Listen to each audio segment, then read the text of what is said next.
केंद्र सरकार ने आदिवासियों के लिए एकलव्य विद्यालय का आयोजन किया है। एकलव्य बनाने की योजना बनाई है। केंद्र सरकार के आदिवासी मामलों के मंत्रालय से जिस तरह का प्रयास ये एकलव्य विद्यालय के रूप में है, उस पर झारखंड में ग्रहण लगता हुआ नजर आ रहा है। ऐसे में आप देख सकते हैं तस्वीरों में ये लोग हैं, ये सरना समाज के लोग हैं जो लगातार विरोध कर रहे हैं एकलव्य विद्यालय का। जो एकलव्य विद्यालय जो झारखंड की राजधानी रांची के ग्रामीण इलाके में बनना है, उस इलाके को अगर आप देखेंगे तो इनसे जानेंगे कि आखिर क्या है। अजय जी हमारे साथ केंद्रीय सरना समिति के अध्यक्ष हैं। अजय जी, जो केंद्र सरकार की बातें हैं कि आदिवासियों के विकास के लिए, ये उनकी पढ़ाई के लिए बच्चों की एकलव्य विद्यालय करने, फिर आप लोग ये विरोध क्यों कर रहे हैं?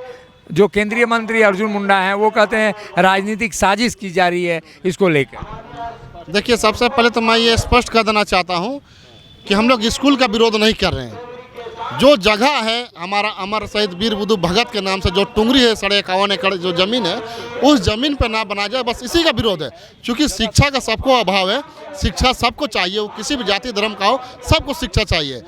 तो हम लोग उस जगह पर एकलव्य स्कूल ना बने, बस इसका हम लोग विरोध करें। उसकी बगल में हजारों एकड़ ज़मीन जहाँ पर खाली पड़ी है वहाँ पर बनाए, हम लोग उसका स्वागत करेंगे, सम्मान करेंगे।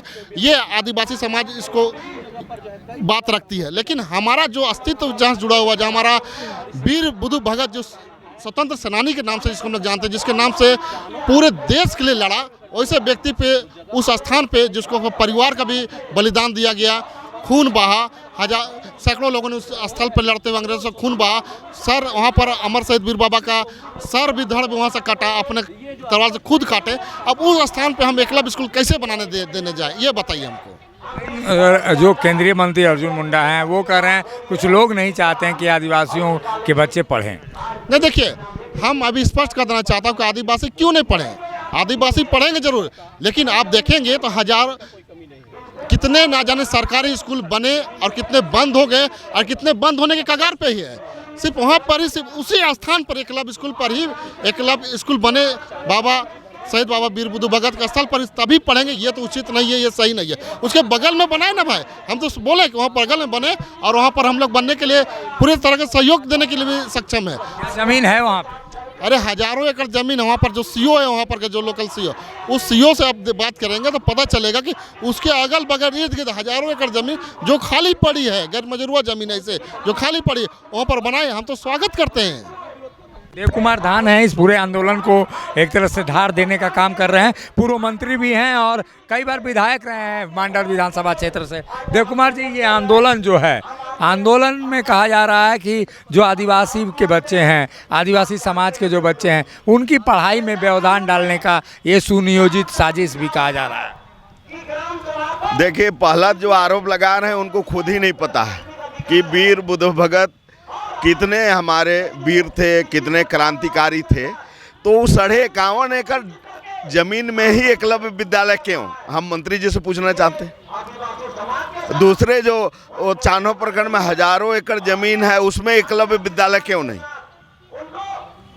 तो आखिर क्यों बनवाना चाहते हैं वहाँ?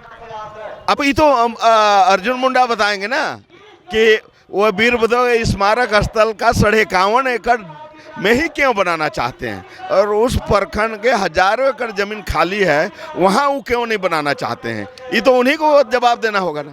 वो कर रहे हैं राजनीति, आप लोग कर रहे हैं और आदिवासियों के नाम पे। अब क्या ये हम कहेंगे कि जो महात्मा गांधी का जो सही वहाँ जो बनाया गया है, वहाँ आदिवासी भवन बनाना चाहते हैं पूरा देश का आदिवासी, तो क्या अर्जुन मुंडा उसका स्वीकार करेंगे? स्वीकार करेंगे? महात्मा गांधी का स्मारक स्थल में हम चाहेंगे कि आदिवासी भवन बनाएं, वहाँ आदिवासियों के लिए हॉस्टल बनाएंगे, लड़कियों के लिए, लड़काओं के लिए, तो क्या सरकार उसके लिए तैयार होगी?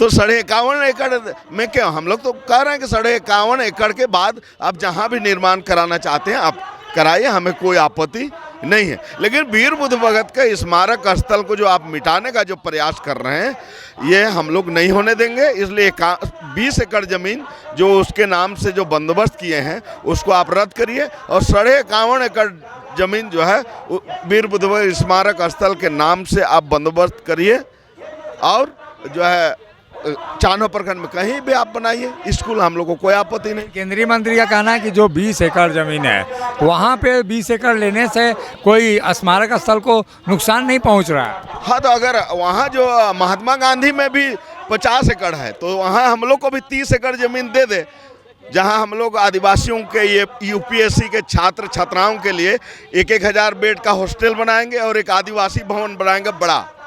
तो क्या है, वो 30 एकड़ दे दे, 20 एकड़ तो महात्मा गांधी के लिए रहेगा ही। तो केंद्र में वो सरकार है, दे हम लोग को, वहाँ वो देते हैं तो हम लोग भी यहाँ दे देंगे।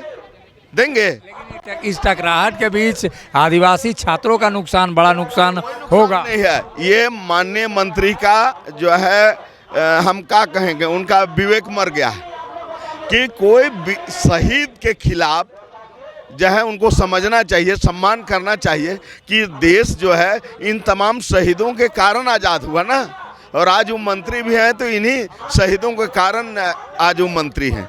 तो इनका तो सम्मान करना चाहिए, हर जो है शहीद का सम्मान करना चाहिए। केंद्रीय मंत्री अर्जुन मुंडा को आप कोई सलाह देंगे, क्योंकि आप भी मंत्री रह चुके हैं, हालांकि राज्य में रहे। निश्चित रूप से हम अर्जुन मुंडा से यही कहना चाहेंगे कि 51.5 एकड़ जमीन को आप छोड़कर चानों प्रखंड में जहाँ भी जमीन उपलब्ध है आप वहाँ एकलव्य विद्यालय बनाइए, और कम से कम वीर बुद्ध भगत का ये जो स्मारक स्थल है 51.5 एकड़ जमीन वो उनके नाम से जो है बंदोबस्त करा दीजिए और बिलागान रसीद निर्गत करा दीजिए। हम यही कहें। ये मांगे हैं जो झारखंड क्षेत्रीय पढ़ा समिति है उसकी मांगे हैं कि सिलागाई में बनने वाला एकलव्य विद्यालय के लिए जो बंदोबस्ती की गई है उसको रद्द किया जाए। ऐसे में केंद्र और राज्य की टकराहट और आदिवासी नेताओं के बीच टकराहट बढ़ेगी। लेकिन इससे बड़ा नुकसान कि जो एकलव्य विद्यालय में जो आदिवासी बच्चे पढ़ेंगे उनके भविष्य को लेकर भी बड़ा सवाल है कि आखिर ये टकराहट में कहीं उनके भविष्य पर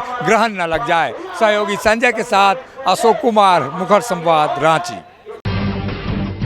जब टूटती है आस, जब थकती है सांस, जब रूठते हैं अपने, मुंह मोड़ता है जमाना, जब अंगड़ाई लेता है संकल्प, फिर बनती है कहानी, बनते हैं अनमिट निशान। देखिए मेरे साथ संघर्ष की दास्तान।